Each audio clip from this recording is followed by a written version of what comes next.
I'm gonna get on with the discussion of Aminatou, the Fate Shifter, the new Commander 2018 deck that's coming out in a couple of weeks. Uh, I love this deck. I mean, it's an Esper deck, and I really like Esper because I love zombies. So in this case, for this deck, I'm gonna discuss every one of the three abilities in detail. They're not like really simple. I think Aminatou is quite the challenge, and I really like that. I think it's a challenging commander for us to think about, and it's got some really cool gameplay, in my opinion. So the +1, you draw a card, and then you put a card from your hand on top of your library. It's kind of like a poor man's Sensei's Divining Top, which I include here, because Sensei has all kinds of manipulations that make it very, very difficult to deal with. It's a pain in the butt if you encounter it from an opponent. And I think it's banned in just about every format that it could be, except Vintage. I don't even know it's probably not legal in Commander. I do not know that for a fact. So anyways, so you've already drawn a card as your turn when you draw the card with the +1. So you're getting a second card. And so really for that specific turn, you draw 2 cards and you put 1 on top of your library. That's got to make you think. All right, what do you want to give up from whatever you already had in your deck, the 2 new cards combined? If you're top decking, now that's a different ball game. If you got nothing in your hand, you just drew your normal card and your, on tap, upkeep, draw. I think it's upkeep, untap, draw, UUD. Then you've got your card, then you hit this for +1, you're getting a second card. You have 2 cards. Now you gotta make a decision which one of those 2 you put back on the top of your deck. Okay. The -1 is fantastic. Now I did not discuss the loyalty points. So it's a 3-drop commander for 3 loyalty. So you're gonna have to figure a way to protect it. It doesn't drop any tokens to protect itself. So that's a point that I forgot to mention. The -1 can do a gazillion things because it's flicker. So you exile another target permanent you own. Target permanent can be anything that is not an instant or a sorcery, and then return it to the battlefield under your control. There's just a ton of cards for the interaction. I mean, I think you can take this entire deck and forget it even exists. And you take Aminatou. Let's just say that this card had been issued without a commander deck, just by itself. Just that -1 is enough for you to go to town in Wizards' large catalog of sets and cards and find all kinds of flicker effects. And of course, as you flicker, you're entering the battlefield multiple times. A Panharmonicon is, I think it's natural in that deck. That's just my opinion. In the case of Restoration Angel, it's a lot more restrictive. But imagine, you flicker Restoration Angel, you're getting double the effect of Restoration Angel, so you're actually flickering twice for one for 2. Or 2 for 1, I'm sorry. You're getting 2 flickers for the price of 1. Then -6, the -6, what we normally call the ultimate. I'm not sure it is an ultimate, but it definitely is going to be very disruptive. I think just reading it, just off the top of my head, this feels like a very difficult play to make. But again, I haven't played with the deck. I'm just reading it off of an image. And I think if it is not played well, it's just a chaos party trick, which I'm not fond of, and I hope your table is not fond of either. So you got to be very careful when you do it. You got to be careful which you pick left or you pick right. So who do you give permanence to? And then who do you get permanence from? You're still going to control Aminatou, but you're not going to control anything else that you have. Now, one example of a scenario where you can choose to ultimate is you got nothing else on the board. But that's kind of tricky. If you got nothing else on the board, that means that somebody's trying to kill your commander. So you're probably not going to do that. You're going to have some way to defend Aminatou. So then when you give everything up that defends Aminatou to, say, your right-hand player, does your left-hand player have things that can defend Aminatou? I don't really know. The other thing that you can play, which is very interesting, is because you know that you're the one who's going to be able to decide when this is happening, you have some say into how it's going to advantage you. Okay. Now another thing that you can do, of course, is having your hand when you ultimate Aminatou ways to return permanents that you control back to your hand. So even though I normally pan return target permanent to its owner's hand, this is the deck for those cards. I mean, I would want to pass my cards to say my right hand player. Say if my left hand player has a ton of good stuff, I get all that good stuff. Then I go to the right hand player and I smack that person with a bunch of return to hand things, and I get back all my permanents, and then I cast my permanents. And so I just took, say my left hand side player was the #1 player on the table at that moment. I just took out the #1 player and they got whatever the #3 player or #2 player has. And then whoever's to my right became the sad #4 for sure. So maybe you would pick whoever is #1 at the table, hopefully will be right next to you on either left or right. If they're not, and there are 2 players removed, you got a problem. But either way, I think it's a really, really interesting play. Very interesting play. The other commanders in the deck, Varana is a zombie commander. I think just by itself, frankly, loving zombies as much as I do, and now that we have white zombies from Almacat, and we got a bunch of blue-black zombies from Shadows over Innistrad block. We also have a bunch of good black Lord zombies from M19 and also from Almacat block.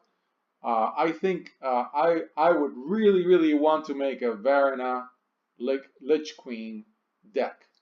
Yennet,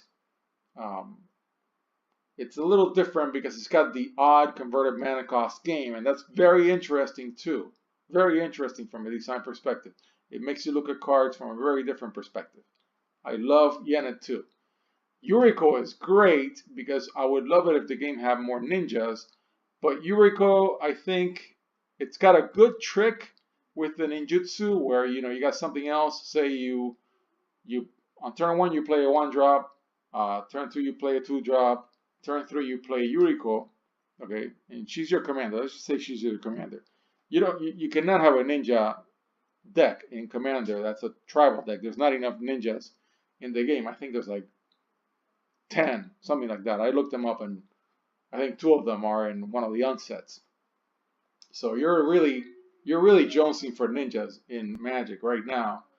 But say you drop her on turn 3, and then you commander ninjutsu, and well, actually you can drop her on turn 2. That's what it means. Because if you've got blue and black mana on turn 2, maybe even on turn 1, I don't know, maybe with a soul. No, but you have to have blue and black. Never mind. It'll be on turn 2. Then you can bring back whatever that other critter is and drop this. And you're dropping it to get the whenever. Whenever a ninja you control deals combat damage to a player, reveal the top card of your library and put that card into your hand. And each opponent loses life equal to the card's converted mana cost. Hopefully it won't be a land. So that's what you're really playing it for. You're not playing it for the ninja thing. You ain't going to have that many. I think there's like 2 other ninjas in this deck, and that's like 3 ninjas out of the 10 that exist in Magic. So you're jonesing for ninjas. So again, like I just mentioned, I'm just going to recap. The graveyard is your friend with Varana. You want to have some artifact or enchantment removal. You don't want to have somebody drop a rest in peace on you. You don't want anybody dropping a cage. You got to be able to take out a rest in peace or take out a cage, take out both.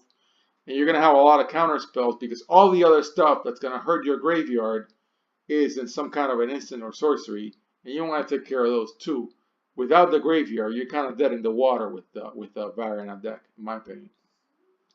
Yennet, I think, is BFF with Void Winnower. Void Winnower is a little bit of a different twist. Of course, it's also a gigantic 9-drop. But I think it's very creative design. And so Varana is going to go for your odd CMCs, 1, 3, 5, etc. And what is it going to do? You're going to reveal the top card of your library, and then for that CMC, you're going to be able to cast it without paying its mana cost. It's going to cost you to have a really weird mana curve for creatures if you want to totally maximize that effect. It's a 5/3/5 flyer, Vigilance Menace. It ain't bad already, even if it was just a vanilla otherwise. If it didn't have anything but flying, Vigilance, and Menace. So it's still pretty good for a 5/3/5. But this ability it's great. It's a free caster. And otherwise, you still draw a card. That's wonderful. And I'm just mentioning Void Winter where you can stop it and look at it. I'm going to go on. Again, like I mentioned with Yuriko, there ain't that many ninjas in the game. So if you break out Yuriko out of this deck and you try to make something with it, you're going to be struggling for ninja. So you're probably better off for the years before we get a Return to Kamigawa, which those years could be like maybe between 1,000 and 5,000 years. You know, you're going to be playing it in this deck. I'm just kidding. I'm kidding. Someday we'll get a Return to Kamigawa. We already had one. It was called Cancel Takir, but nobody would ever mention that it was a Return to Kamigawa because that's like totally something you must never say. Then the new cards, the Magus. It's a bear with an ability. So for 4 white and you tap it, each player chooses a number of lands they control equal to the number of lands controlled by the player who controls the fewest. You control 2, somebody else controls 4. Sacrifices the rest. So this is really like a balance card. Okay, it even has artwork that is reminiscent of the artwork for balance. So it's a balance. Players discard cards and sacrifice creatures the same way. That's pretty good. I'm wondering how it stacks up on the power level when it's compared to the real thing that it's kind of modeling. So this is kind of like a new balance type of card. The Charger is a 3/1 flyer. Leaves the battlefield. Choose an opponent who controls more lands than you. This is kind of like a Death and Taxes thing also, just like Balance or the Magus. Search your library for a number of playing cards equal to the difference and reveal them. Okay, let's put some numbers on this. An opponent controls 5 lands and you control 3. The difference is 2, so you're going to plus up to get to that point, and it's only planes. You're on Esper and you're on 40 critters. I mean on 40 lands roughly. Make it 39, so you're going to have 13 planes. Yeah, sure.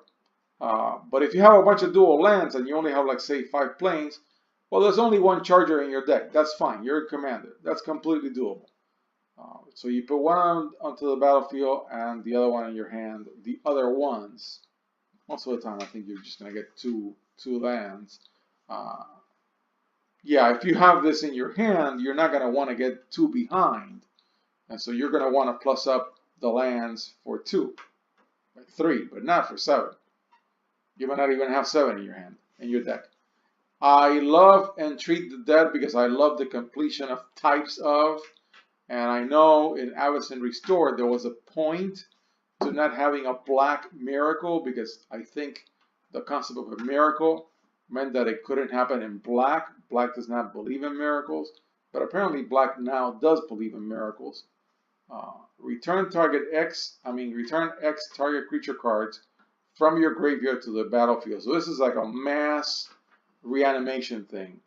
And at the bottom of the curve with X equals 1, it's just a 1/1 3 black. So it's a 5-drop reanimation, which is fine. I mean, forget the name of the card from Innistrad that does it in white and does it in black, and it's got flashback. That card does it for either 4 or 3. It does it for 3 if it's white, 4 if it's black, if I remember correctly. So this is still pretty good, and you're probably going to want to make it X equals 2, and that's where you're paying 7, but you're getting 2 things. So that's nice. The Subordinate is a 3/3/1 with Menace, and it's got Lieutenant. So at the beginning of combat on your turn, if you control your commander, each opponent loses 3 life. Every turn, each opponent. That's a nice clock. It comes in early. So that is a very nice clock. Yes, it's commander. You're starting with 40 life, but you're pinging for 3 to 3 opponents. You're hitting the table every turn for something good. So I think that's not a card to ignore. I would put a target removal on this thing the moment it landed. That's just me. The Unicorn, I think, is in multiple decks, if I remember correctly. It's a 4/3/4 with Vigilance and Lieutenant.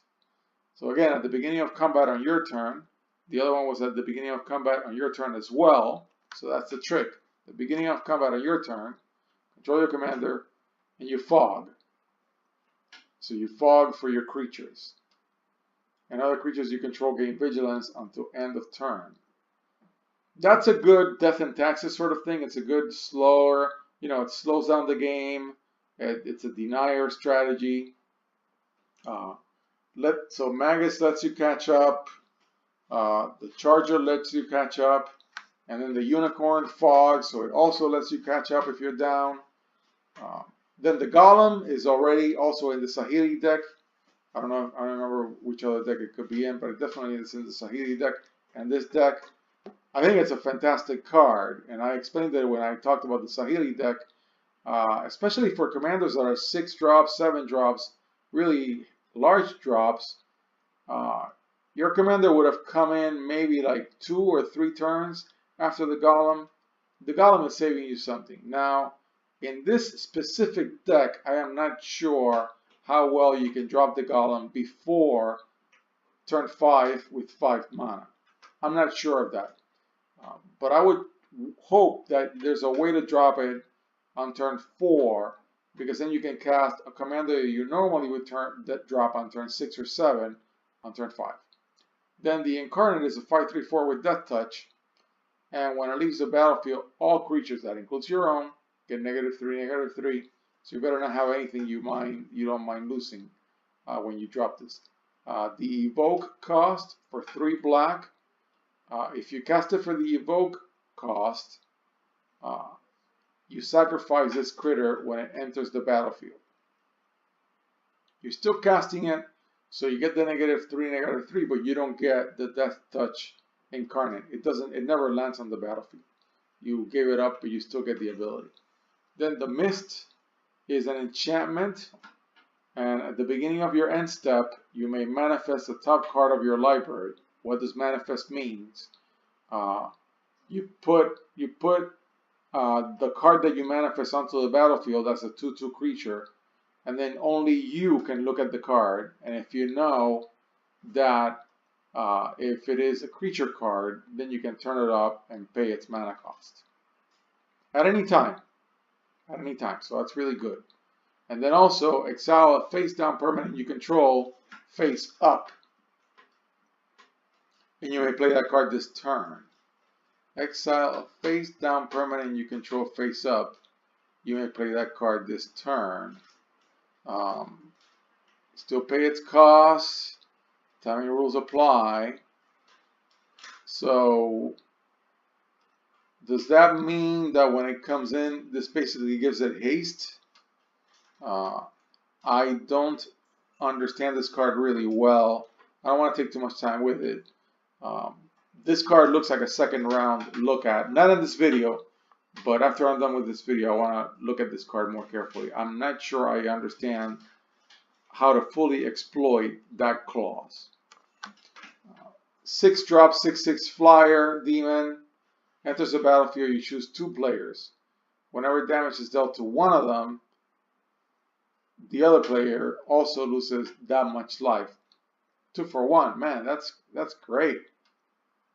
That's great. Pick number 1 and number 2 players and smack them. Yeah, go for it. So you're supposed to be doing it in the game. Aminatou, I knew I was going to say that. Augury is all of 8 mana sorcery. Exile the top 8 cards of your library. You may put a land from among them onto the battlefield. There's going to be a land in there for sure. And then for each non-land card type, you may cast a card of that type from among the exile cards without paying its mana cost. Okay, so let's dissect this. Each non-land card type. Say you pull the... It's a non-land. So say you pull the sorcery, an instant, and an enchantment. 2 of each. And 2 lands. Okay, so you put the land, and you got 2 sorceries, 2 instants, and 2 enchantments.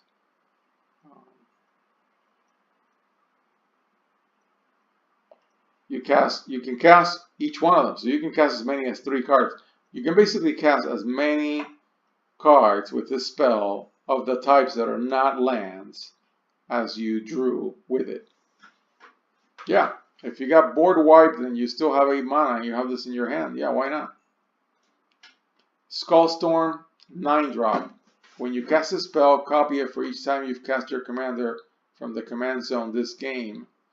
The more times you've cast your commander from the command zone, the more bad things happen to you during the game. So definitely this is a good come from behind card. Each opponent sacrifices a creature. Each opponent who can't sacrifice a creature, loses half their life rounded up. That's pretty good, but it's 9 mana. It's really steep. I mean, what if you only cast your commander twice? Which means that you're doing well.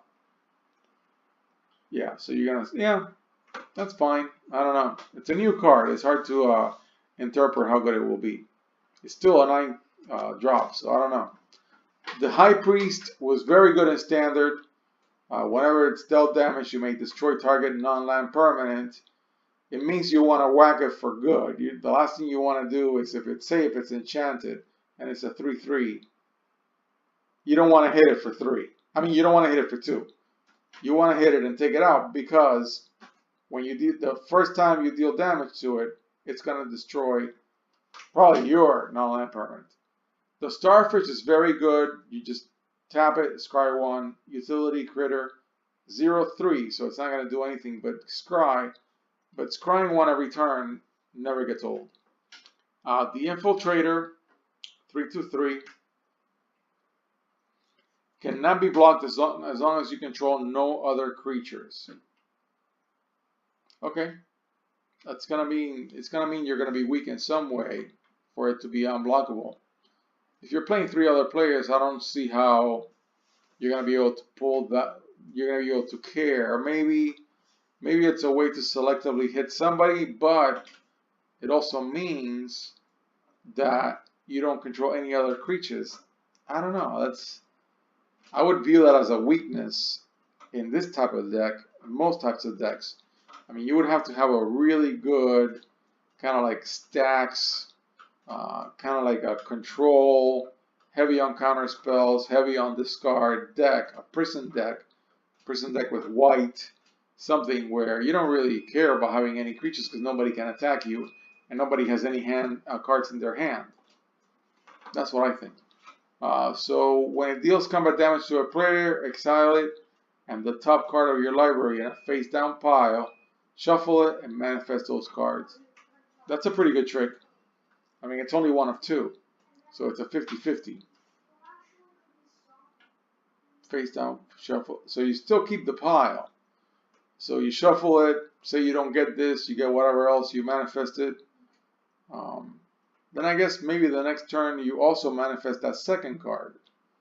I mean, you eventually have to manifest both, because it doesn't say, exile the card that you didn't manifest. Pilgrim's Eye is here to give you some mana balancing.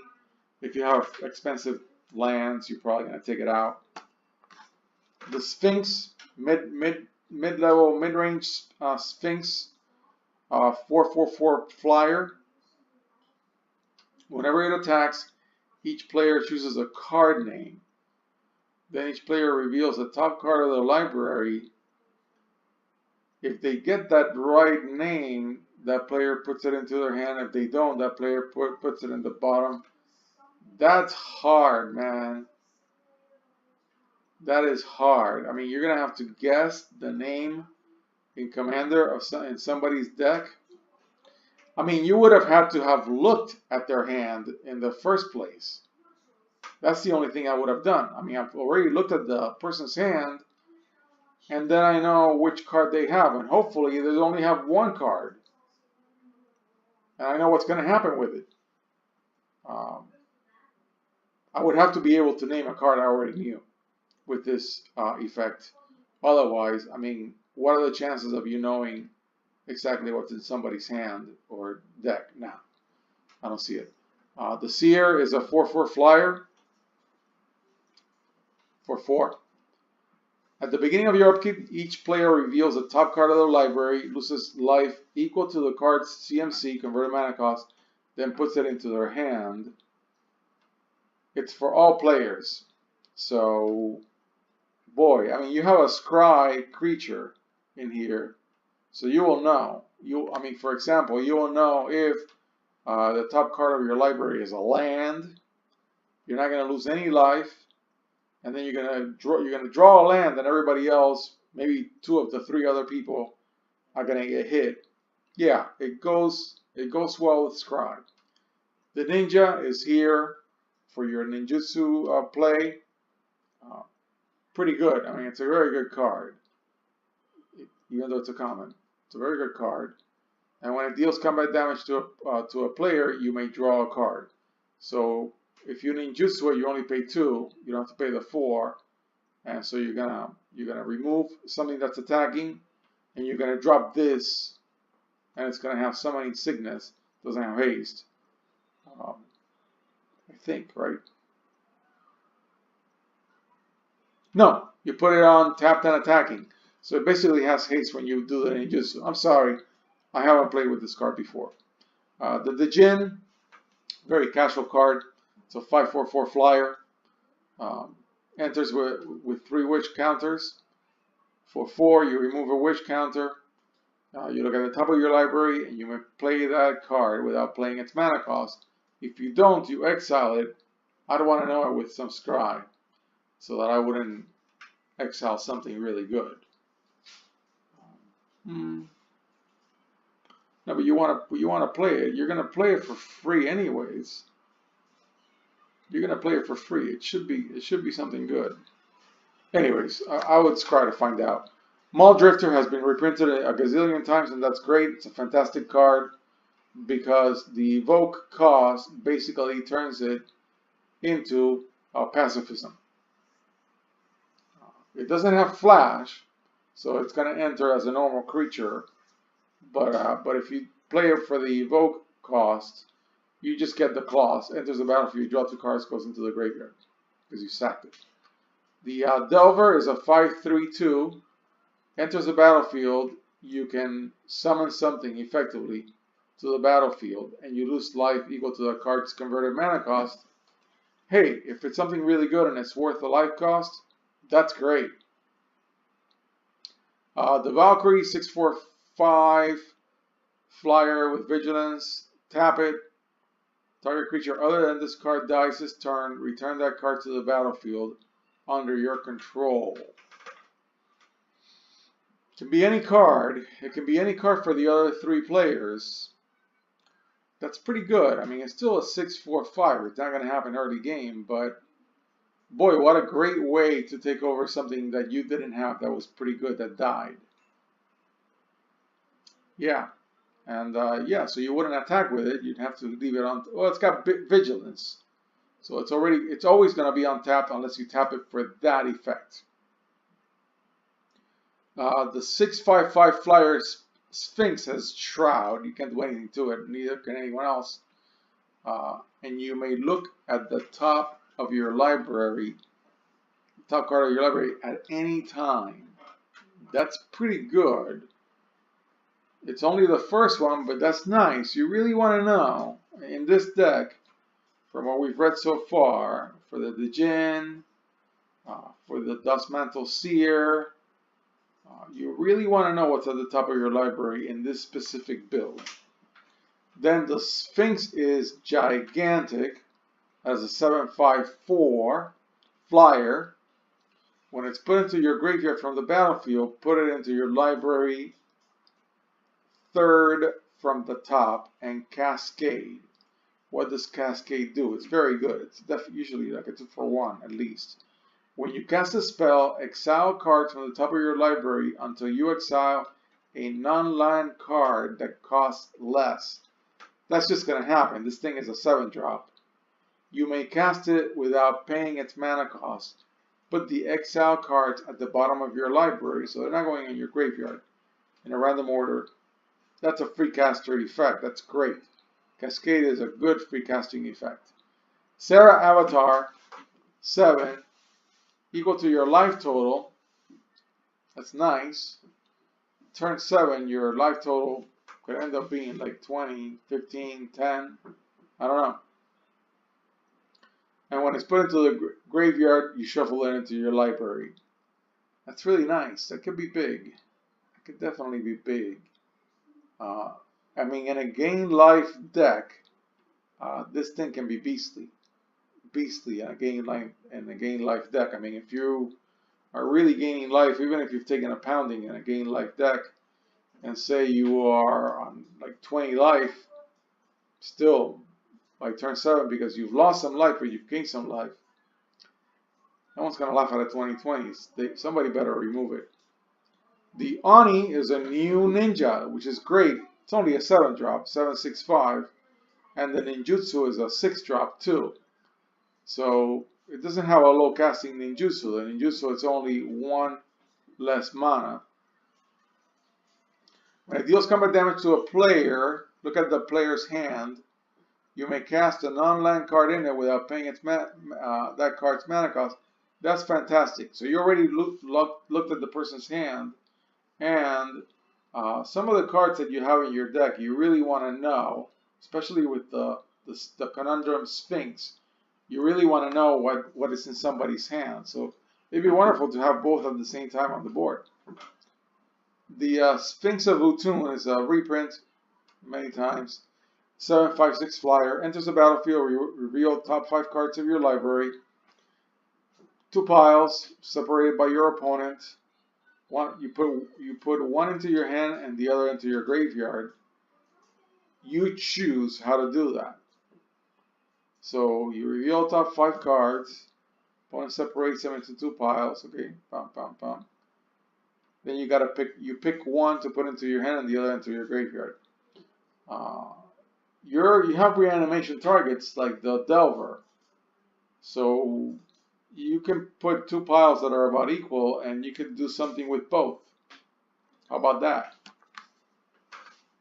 Great run of blue spells with Brainstorm and Ponder, of course.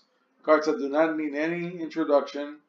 Ponder is super great. I consider it to be super broken. It's fantastic. The You May Shuffle Your Library clause is very useful. You look at the top 3 cards and you're like, man, this deck is going nowhere. Shuffle the thing. Great. Of course, Brainstorm. People are always calling for Brainstorm to get banned in every format that it's in. Portent. Look at the top 3 cards, just like Ponder. Put them back in any order. And you may have that player shuffle their library. So it's not just your library. So Portent is kind of like a Ponder for anything. Target player library can be yours or somebody else's. Draw a card at the beginning of the next turn's upkeep. Yeah, for 1 mana, why not? That's fantastic. Predict. Choose a card name, then target player put the top card of their library into their graveyard. If the card is named, you draw 2 cards. Otherwise, you draw a card. So, you'd want to combo it with Portent, I guess. Otherwise, yeah, that's pretty risky. You better be able to manipulate that specific opponent's top of the deck. Telling time. Look at the top 3 cards of your library. Put one of them into your hand, one into your library, and the other one at the bottom of your library. One on top, one at the bottom. So you're doing like a scry plus draw. Yeah. It's almost like scry 3, then draw a card. Treasure Hunt, which is part of the Scapeshift Valakut combo. Reveal cards from the top of your library until you reveal a non-land card, then put all cards revealed this way into your hand. That can draw you a lot of cards, especially if you've done a lot of filtering to make sure that you've got a bunch of lands in a row. Don't know how useful Treasure Hunt is in this specific deck. I'd have to think about it, and it's not for this particular video. Crypt Swap, 3-drop, Tribal Instant, Changeling. Changeling, it's every creature type. Exile target creature, its controller creates a 1/1 colorless shapeshifter creature token with enchantment. Just one. So that card will be every creature type, and it's an instant. I don't know why it's a tribal instant. Maybe because of the changeling thing, because it gives a yeah, it gives it, yeah. Okay, I'm gonna keep going. Dream Cash, 3-drop, draw 3 cards, put 2 cards from your hand, both on top of your library or both on the bottom. That's very creative. Both on top or both on the bottom. You got one of them. Entreat the Angels is a great card. It's been reprinted enough that it's no longer a gigantic money card, but it's still a fantastic card. Used to be, or probably still is, the key card in the Miracles. I think one of the key cards, besides Senseless Divining Top before it got banned from Legacy, used to be when Miracles was on top. This card was one of the more expensive cards in the Miracle deck. Esper Charm, and of course, I should say, Entreat the Angels. If it comes in, it's at the top of your deck. You have a lot of deck manipulation in this deck. If you know it's at the top of your hand and you draw it, okay, you don't have to cast it for the 2 extra white mana and the additional X. So you lose one of the X's. So let's just do the math. If X is 3, you're going to pay 5 to get 3/4/4 tokens. If that's for a converted mana cost of 5, X equals 3. Converted mana cost of 5 for a hard cast, X equals 1. So the Miracle for X equals 3 at 5 mana is going to get you 2 extra tokens. The hard casting only gets you 1. There you go. The Charm, you get to choose one. Destroy target enchantment, of course, is doing the rock, paper, scissors with the enchantment deck in this offering.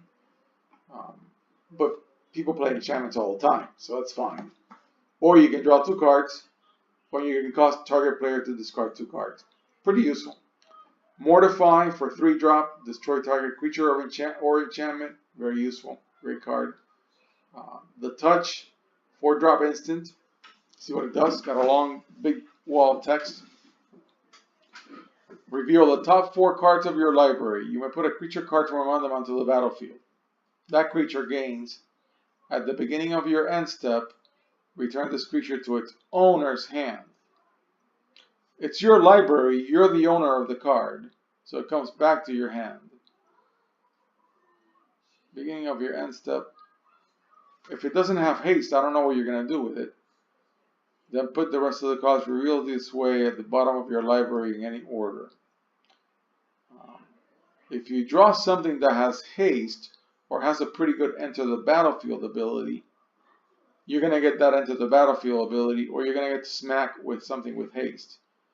Given that you have a flicker effect with Aminatou, it's probably going to be that. It's probably going to be that if you're lucky, you reveal the top 4 cards of your library, and one of those 4 cards is a creature card that has a really good enter the battlefield.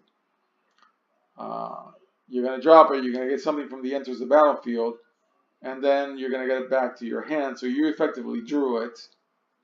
Even if you get nothing from it, you're going to drop it. It's got summoning sickness at the end of your end step.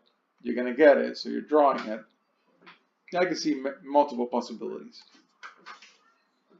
Return to Dust is an Oblivion Ring, an instant. But it isn't, because it just outright exiles. Exile target artifact or enchantment. If you do it with your main phase, you can do up to 1 other target artifact. Yeah, it's not Oblivion Ring. It just exiles outright. That's pretty good. And it's not a new card. Utter End is fantastic. Exile target non-land permanent for 4. Enough said. Devastation Tide was one of the less powerful Miracles when Miracles came out. I started playing Magic when Avacyn Restore came out. Return all non-land permanents to their owner's hands. This is your card for when you ultimate Aminatou. You ultimate, You give, say, the person to your right all your permanents. And then you cast Devastation Tide. Maybe you're doing enough deck manipulation that you know it's coming. Even better, because you drop it for 1 blue. Return all non-land permanents. No. I'm sorry. I take it back. Because it's for all of them. No. I have to think about how I would use this card outside of Aminatou's ultimate, and I take it back. I think this is not what you want to cast when you ultimate Aminatou, because you're going to get your permanents, but then everybody else that you did the switch with is going to get their permanents. No, that's not what you want to do. I wish it said return all non-land permanents to target player's hand, but it doesn't. It's for everybody. So this is for something else. It is not for that switch. Akrama's Vengeance, 6-drop, board wipe. Destroy all artifacts, creatures, and enchantments, and you can cycle it for 3. Pay 3, draw a card, goes into your graveyard. I don't know. I try to destroy things with it. It's all, so it includes your creatures, artifacts, and enchantments. Continuing with the spells, Banishing Stroke was not one of the good miracles when it was in Standard. It's a nice trick for 1 mana, a terrible one for 6. I don't think it's a good card. I've played it. It does what it says. I would move it out of this deck as soon as I bought it. Terminus is fantastic. It was a mainstay. Is a mainstay in the Miracles Legacy deck. When you say put all creatures on the bottom of their owner's libraries, that includes things with Shroud, and Hexproof. So that's really important. So it's effectively, it's a really hard board wipe, and it's even worth playing for the full cost. Way better for the miracle cost. Army of the Damned was a junk mythic when it was in Standard. It's the type of card that I would move out of here. It's got a fantastic effect for all of 8 mana. You're going to probably lose before you ever get there. And the flashback cost is outrageous. If I had a deck where I had a ton of mana, like say like a Devotion to Black deck where like on turn 5 I had access to like 10 mana, go to town, man. That's a beautiful play. 13 tapped 2/2 black zombie creature tokens. I don't see how this could be pulled off easily. 2 of the 5, the cycle of 5 from Favorite, I think it's Favorite Forge, where these form, something form, cycle of enchantments were in. They're all, when it enters the battlefield, it becomes an aura with an enchant creature, manifest the top card of your library, and attach this form to it. They all do the same. Now, the enchanting thing is different. For white is flying and lifelink. For blue is flying and hexproof. Either one's pretty good, but I like the flying and hexproof more. Usual suspects, mana rocks, need no introduction. You're an Esper, so they gave you 2 of the 3 signets. Your obligatory soul ring and a mind stone. Oh no, they gave you 3. I'm sorry, I take it back. They gave you all 3 possible signets. The Commander's Sphere, which is great. Add 1 mana of any color to your commander's color identity, and you sack it and you draw a card. Crystal Ball, I think it's fantastic. I like to put it in a bunch of decks. It's definitely a casual card, I think, but in this specific deck, scrying is your friend. So I would actually, if I bought this deck and I wanted to improve on it, I would have to play it a lot first before I decided that I would take out either the Seer's Lantern or the Crystal Ball. And maybe I would keep one and not the other, but scrying is a key strategy in this deck. And I'm done. Thank you all.